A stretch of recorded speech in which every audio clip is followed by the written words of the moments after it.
the advice that everyone gives is follow your gut. And I totally appreciate that the follow your gut instinct is something that's definitely pivotal in entrepreneur success.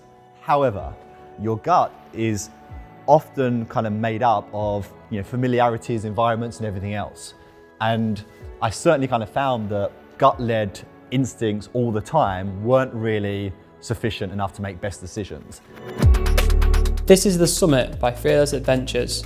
I'm Dominic McGregor, and every week my co-founder David Newns and I will be talking to inspirational leaders about their experiences as they strive towards their summit.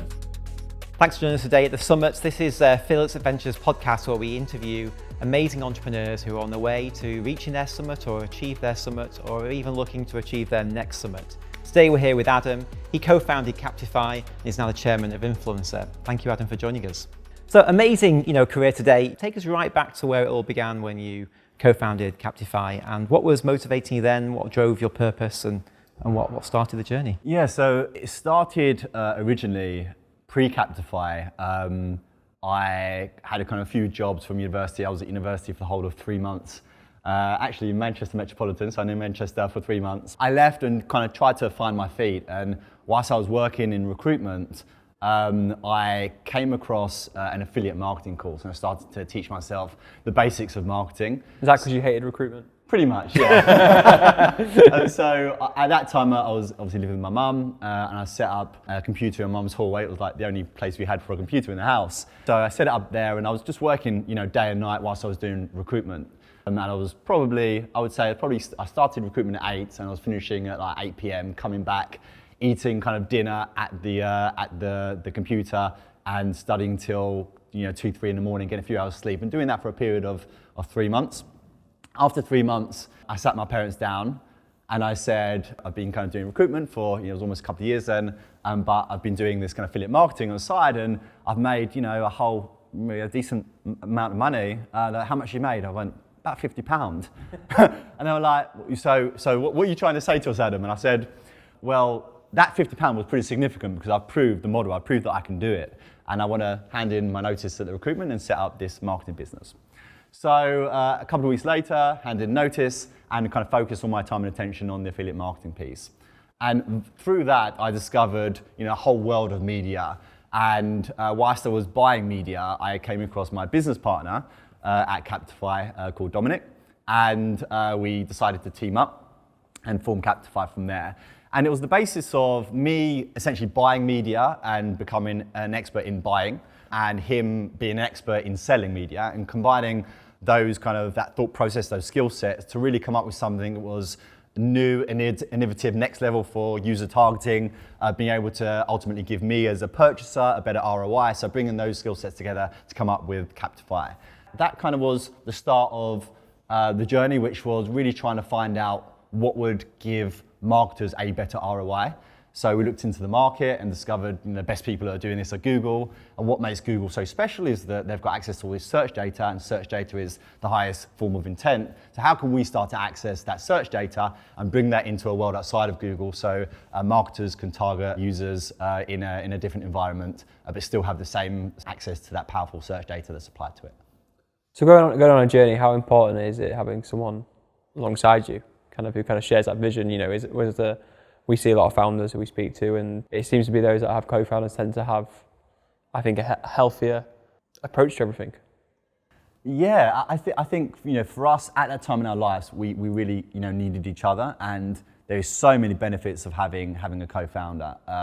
That someone else has as much skin in the game as you do, and that means that you're both kind of tied to it, and it's something that bonds you in a way that very few things in life does. For us, it was great to kind of confide in each other when we needed to, and support each other on the decisions that were, very big decisions for the company in terms of the growth and success that we had. So for me personally, it was a great partner that I had, and we've been on a hell of a journey for the last, 10 years, over 10 years now. You mentioned some of those kind of barriers. Obviously, the space that you were operating in was maturing rapidly. How did you kind of find grabbing a company by the scruff of its neck and scaling it into what you did across that period of time? Firstly, you've got the bucket of you have search data, so you must be Google, and therefore we're going to spend with Google. Why would we spend with you? You're not going to beat Google. I think that was kind of the first challenge that really we were educating people about the whole world of search outside of Google.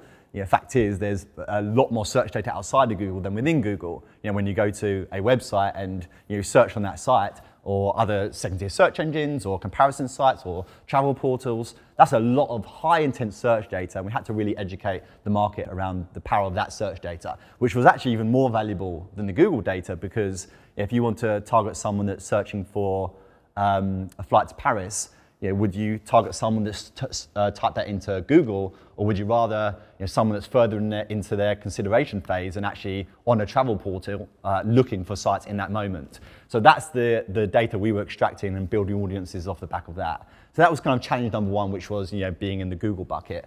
Challenge number two was being in a very US dominated industry, and US domination means that they have access to big checkbooks, tens of millions, if not hundreds of millions. And being in Europe, you really had to spend every penny and make sure that we're investing everything into the growth of the business. So, that was really kind of a very early stage when we realized we had something very special. We knew that the first thing was to really go and raise some money to really accelerate what we were doing if we had a real chance of competing with the big guys over in the US. So that was certainly a big challenge. And even to the end, we realized that we just had to keep on raising more money, investing into their technology until, when we launched in the US 5-6 years ago, we were going head to head and we were just beating everyone, because we realized that every penny we spent was going into making better tech versus, maybe US companies that were really focusing that money on expanding across states and sales and marketing, which in Europe you didn't have the opportunity to do, because if you didn't have good tech and didn't compete with the US guys, then you'd die. Was there any doubt in your mind that this isn't going to work? No. No. No. I think that, the entrepreneur mindset is that it's going to work. I just don't know how I'm going to get there. We always kind of knew the success that we would get to, but that path to get there changes, like continuously, especially in that industry. Be that legislation, be that competitors. And I think you have to kind of really adapt well to that. And I think that adaptability is what allows businesses like ours to thrive and really build a business that's adaptable versus maybe 10 years ago, people, more than 10 years ago, sorry, even now, but people. Time flies, doesn't it? Honestly. But people built technology that then realized they couldn't change, they couldn't adapt that, and then they had to, even some of our US competitors we were going up against, they built this legacy technology, and that technology wasn't built for adaptability. Therefore, they had to keep on raising money and building everything new again, and that was just a waste of money versus right from the start, we knew that everything we built, we had to be able to amend and build on moving forward. And don't get me wrong, there was a few kind of stages where we had to kind of rebuild certain aspects, which is very normal in tech, but the vast bulk of it was really designed from the start to really build upon and always kind of get to a level of better ROI, better visibility, better results, and all the things that come along with it. How did that play through in valuation? So I think what you're saying is we focus on developing technology rather than scaling the business. So I can imagine that being tougher to raise your valuations and not kind of stepping up perhaps at the same level as US competitors, or? Not necessarily. I think we were a tech business, but that goes hand in hand with scale, right? Yeah. You have to kind of be able to scale to prove the tech, and you have to be able to, exactly, vice versa. The US valuations certainly added another level of complexity in the mix. So when we did come to exit, we knew that the likely buyer was going to be from the US, mainly because of the valuations that they can get to versus European businesses, but European private equity companies or trade buyers or strategics. We always had that in mind. So in order to access those US potential buyers, we knew we had to be in the US. So we knew from a very early stage that the US was always on the cards, and heading out to kind of New York to really kind of build up essentially a second head office, because in order to service the rest of the US, be that Los Angeles or wherever, San Francisco, we had to make sure there was a head office there that could service all of those areas versus trying to service it from the UK, which A, is hard to make work, and B, the US just hates. In the game. And that when we went over there, we were certainly one of the hottest ad tech businesses in Europe. They didn't care. They didn't care who we were. We could have been the hottest company in the world outside of the US. They just don't care. And you have to reborn yourself for that market, and so that it's really kind of fit for there. And that means that having kind of a US presence and a real US corporate presence as well is something that's incredibly important. So we knew that we had to really get some heavy hitters. Our chairman we brought on board, a guy called Tom Rogers, who's a real kind of big name in the media world in the US. He actually founded CNBC. He was the president of NBC Studios, and he was the CEO of TiVo and sold that for over $1 billion. So really kind of big name, and I think that really kind of helps the story for the US to make sure you have the success there, because those types of names really draw great talent, but also a real spotlight from a PR marketing lens as well. So that you have obviously the mindset, you if you want to do something, you'll do it. Going through the sale process, coming back to the next chapter of your life, I know as an entrepreneur, your business is everything. So going through the exit process and then looking at what's next for the future, how have you found that? Yeah, it's interesting because when I started Captify, I was 23, and I think that the journey of Captify really kind of helped me understand who I was, and it took me a while to kind of get comfortable in my own skin. I think it was, we have this perception of as a leader, this is how we should be, and I think it took me probably 3-4 years to be comfortable with being myself in that environment, and that being myself was what would help us be successful.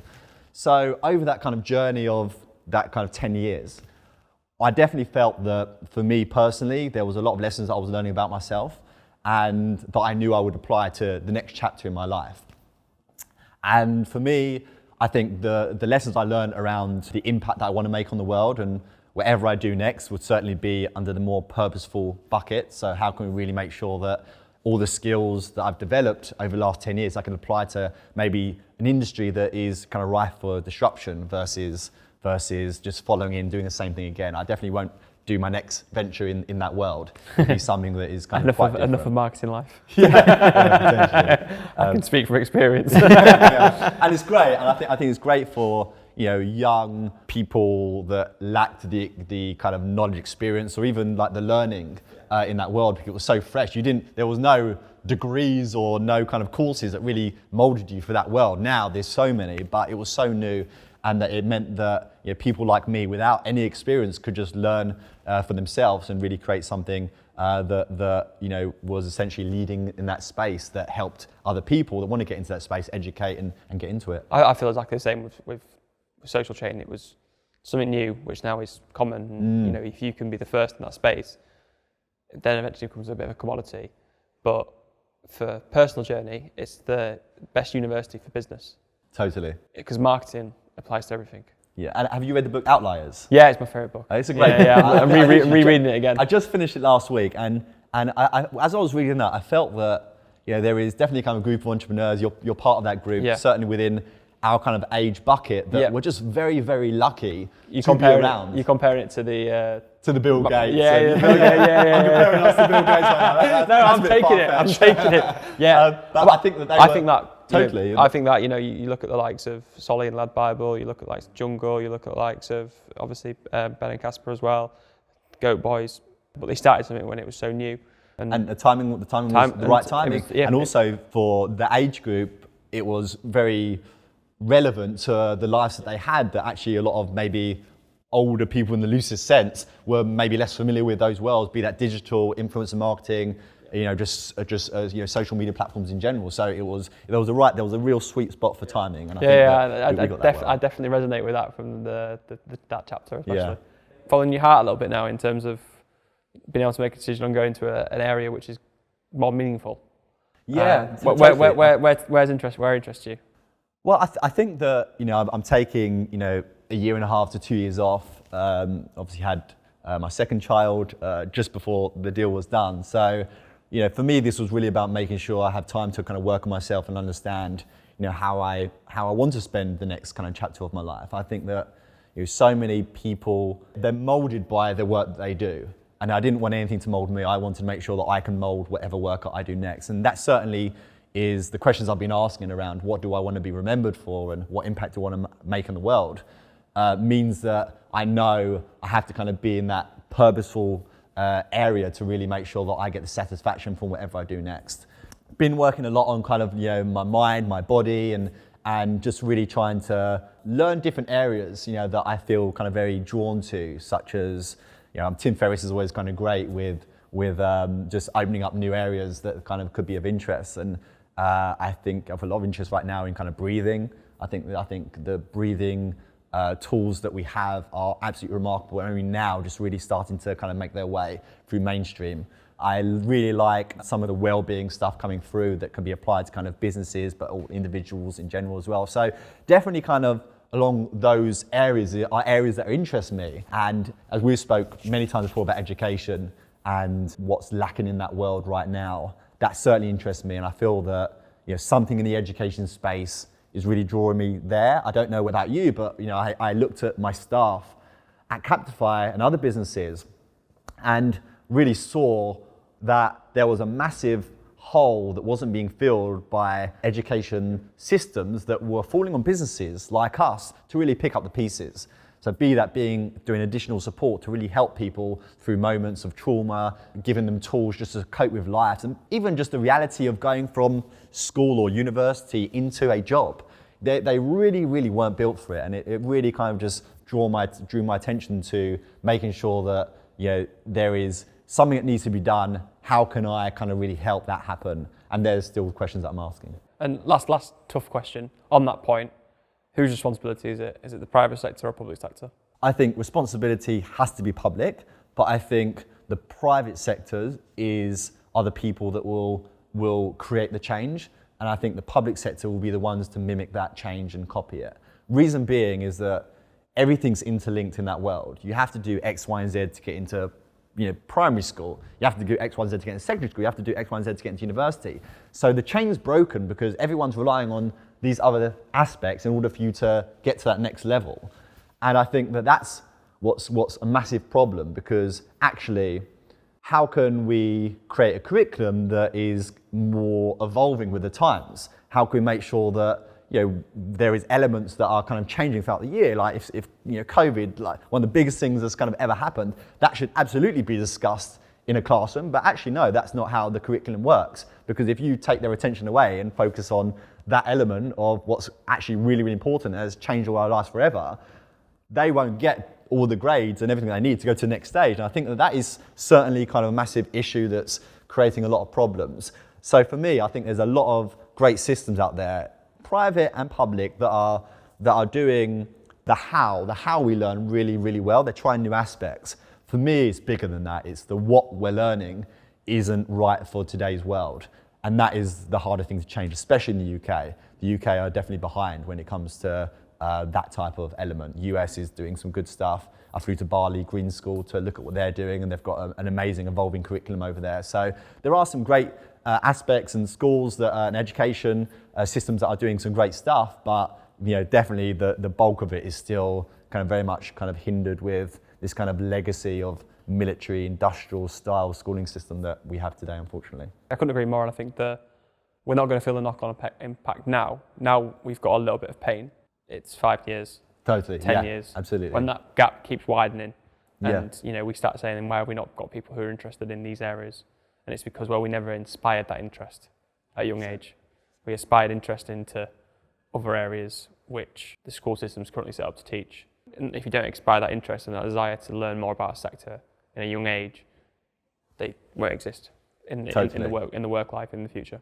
And I think that, you know, everyone's so heavily influenced by what they see online now. You know, 1 in 4 children in schools want to be influencers. That's quite a troubling stat when, you know, they don't really understand what it fully entails and the downside of that as well. You know, so I think there's definitely kind of a lot that, you know, has to be learned and taught to really kind of, and I don't expect 16-year-olds to come out of school and be like, this is what I want to do, and this is what I'm going to do. I don't think any of us really knew that, but I think there's definitely a pressure now for them to know, and how do they know? By what they see. Adam, super inspiring in terms of, you know, taking this time out to kind of decide what you want to do.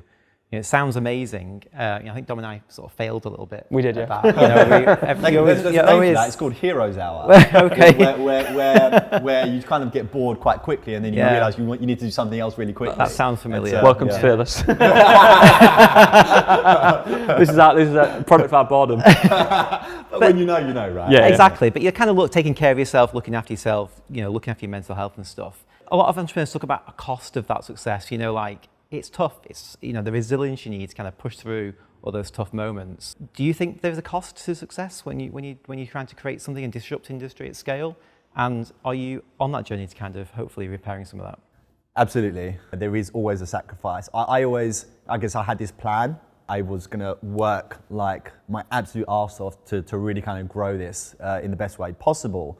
And once I got it to a certain stage, I was going to get married, I was going to have children. By the time I had my first child, I was going to start to kind of step back and all these. So I had kind of that plan to make sure that I knew that it was always a balance, and how would I get that balance right? So by the time I had my first kid, three and a half years ago, I was actually in quite a good spot where I was kind of getting kind of much better balance, much better, exec team around me to support me and giving me time with the family. So I pre that, I definitely went on that struggle. I burnt out. I still remember, that there was a low point for me. I was in Cannes. And I was in like hotel room, and I was just really, really ill. And I was supposed to fly back to do this talk with the BVCA. It was like their like yearly event. I was like practicing in my room, and I was like being sick, and I was like really just not well. And I ended up like not being able to kind of fly back, and I couldn't get on the flight. And I had this moment of reality, which is like what am I doing to myself? I really realized that I was getting ill like constantly. I wasn't just looking after myself. My diet wasn't as good as it should have been. I wasn't exercising. I wasn't sleeping properly. I'd wake up in the night, do a bit of work and go back to sleep. Just really, really bad. And I think that I learned a lot of lessons around how to get a balance. And there's a life coach I had that really kind of helped me get that balance, but also helped me, with my ego, which was how to step away from a business. Because for me, I didn't want to carry on in that way in life, but I also realized I was a bit of a control freak. So how do I make sure that I let go of my ego and really give people kind of more autonomy to make those decisions on my behalf? And that journey of kind of getting that balance was really, really important for me, and something that would certainly help me. Whatever I do next, I'm not concerned about that balance and that sacrifice you have to make, because I know from day one, I feel like I've got the tools to really help me balance now. And then whatever I do next, I'm kind of got like, a blank sheet where I can then build that new kind of balance and life that I want. What I find fascinating though, is you said before about startups, always look to the US for acquirers. That's where, large organizations, PE firms are much more acquisitive to buy in technology, buy in capability. How do we change that, right? As a country, that's not sustainable for the UK to create all this talent and this capability, and it all just get exported out. It's quite something I'm quite passionate about. How do you think we should change that? It's a really good point. And I would say that over time it gets better, just purely because there's more exciting businesses coming through, there's more competitive tension, there's more money available. So that all kind of like allows it to really kind of create a higher value multiple for businesses that are looking to exit. Europe has to be able to compete with the US. They have to be able to start to kind of challenge how much they're willing to spend on buying companies, and the model. It's clearly working for people in the US because they're just doing it so much. And I think that sometimes there can be such a kind of, for example, like in the UK, there's often kind of this fixation on profitability and everything over the years that's kind of really, really come about. And I think that the mindset is moving somewhat. There's a lot of VCs and PE companies that are coming into the space that are really kind of now focused on some of the kind of that revenue growth elements and being more comfortable with the losses. I also think there's this kind of merger that's happening between this venture capital world and this private equity world. So now you have, previously you had private equity companies that need the majority of everything else. I think private equity companies are now more open-minded, won't just invest in businesses that are purely just making like profit. I think VCs are now kind of looking to be kind of maybe more aggressive on maybe competing with the private equity firms. So there is definitely kind of this kind of trade-off starting to happen.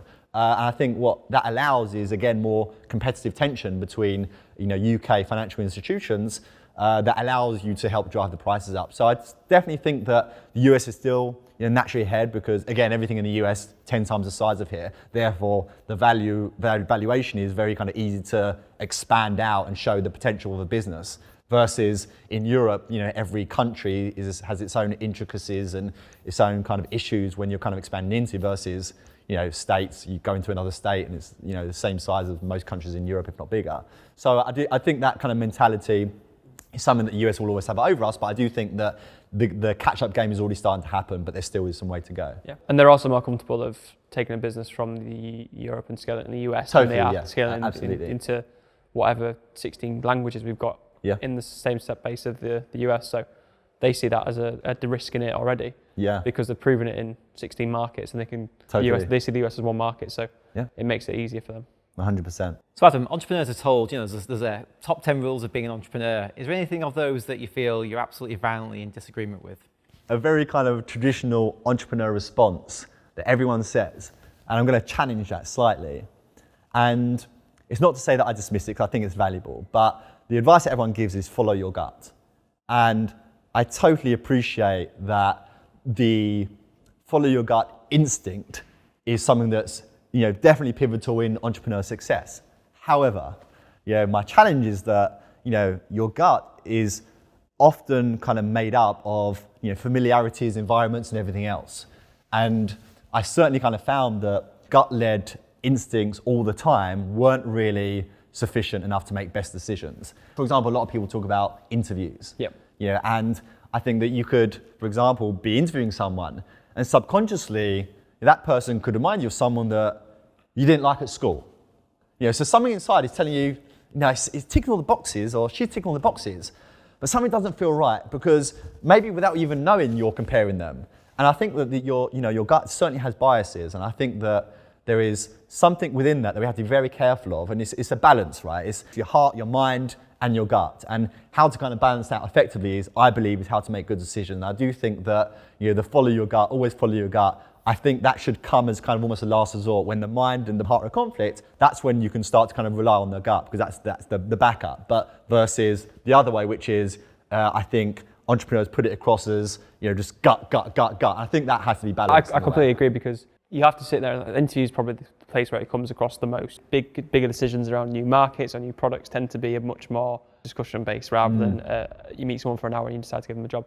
I always approach that with my gut will always have an unconscious bias, as you say, for certain things, but the head needs to remember what we're interviewing for and what their role is. Exactly. And if I don't like that person, and my gut tells me that person's not my type of person, sometimes actually that's the right person for the role.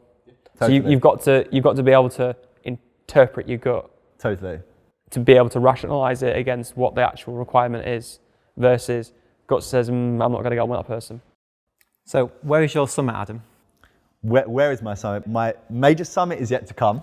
But if I look at the kind of summits that I've had so far, I would say that the exit for me was certainly kind of it was without a doubt a life-changing event that happened, and that moment where it really sets in that not just about kind of the financial reward that comes from it, but the reality of the kind of freedom that you have to make some decisions that maybe you haven't been able to do before. And I think that for me has led to me asking certain questions, like, do I want to travel more when we're going to California and spending 6 months out there? And these are things that I just couldn't do before. I think that, for me, that certainly was kind of the summit, that exit. At the same time, I feel that, the next kind of higher peak is yet to come, and something that I'm really excited for. It's interesting, a lot of entrepreneurs talk about an exit being an opportunity then to kind of reset, recalibrate, do something different.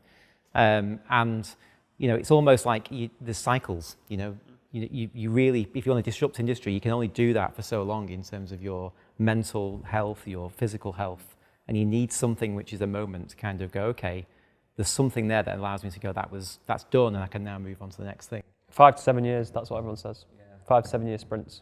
Yeah. Year to get going, kind of 2-3 years of growth, and then 2-3 years of maintaining that and probably finding the place to go. Thanks for coming on today, Adam, and thanks for having me. It's been great. It's been incredible. It's amazing. What an amazing I know, place. what a great space. And thank you for listening to the summit. We're interviewing entrepreneurs and individuals who have achieved great things in their life, and Adam is definitely one of those individuals. So thank you for listening, and if you get the chance, please can you share and comment and give us feedback on who you'd like to see next and what you think of the episode.